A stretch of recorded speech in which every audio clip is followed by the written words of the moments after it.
So we've got the AI worked out, design is done, it feels fun, but it didn't quite feel like it was part of the Clash family yet.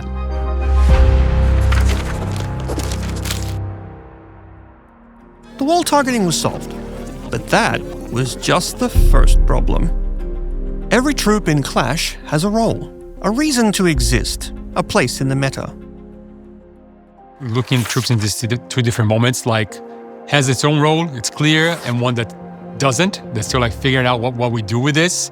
You think like, okay, this is cool, but how exactly do I use this? When troops make sense for the army, it often has to fill some purpose for your army. A troop that really fits a strategy and fits what it's trying to do for the entire army and not just by itself, I think that's when they tend to work the best. The behavior was where most of the work lived. Normally, when we need to change a troop, what ends up happening is we play test it and we get a feel for the troop, and then we realize it's just not quite right. What we end up doing is talking about how do we do that? How do we get it to feel right? Is it tweaking existing behaviors? Do we actually cut something out and replace it with something else? Sometimes it's a give and take. Sometimes it's, it was bad, so we need to make it better. There were two main problems with the troop only targeting walls. First is that it doesn't match the intent and the feel of what we were trying to make. And second, it's a bit chaotic and kind of broken. Each one got cut. Each cut meant starting again. We started with the Super Hog Rider. We gave it the Super Wall Breaker AI. That was hilarious, but not quite the design that we were looking for. Then we changed it to the Ram Rider, where it would destroy the first wall, but then it kind of would get stuck on the second wall and it wouldn't feel good. I think we knew that the design was more, let's punch through all the walls. And then we looked back at Rudra's design and we realized it says right here, Elephant Rider equals Valkyrie plus Root Rider. So let's just give it that AI. And that felt much better.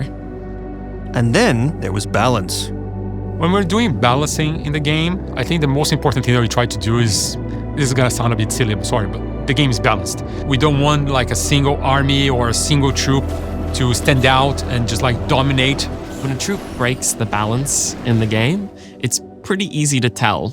It often means that you can just use them mindlessly and you win. And sometimes breaking the game feels really fun. And I think that's the perfect time for temp troops to exist, is to break the game, to give the player this moment of, oh, the game's really tough, it's really strategical, it's really difficult to get a 3-star. And then one day you log in and you can just 3-star everything and it's really fun to just watch things blow up. So I think there's a time and place to break the game, and I think this troop does a great job of that. Finding that window takes longer than you'd think. I think when we try a version, it's pretty easy to tell, is this version even fun? And if it's not, then you change. Tweaking the values isn't going to really change it that much. Deciding when a troop is finally finished can be difficult because sometimes you want to keep polishing it because it's fun and you care a lot about the troop, but I think timelines are the best pressure for getting things out the door. Finding the balance of like, okay, is this fun? Is this good enough for the player so that we can give it to them? Once you have that moment of you're excited to give it to the player, I think that's when you can say, okay, this is good enough and let's give it to them. The gameplay was there, the role was there, but there was still one question nobody had answered. That one was going to be harder than anyone expected. So at this point, the design is done, it feels fun, the design feels like it's ready for the player, but the troop is not finished yet.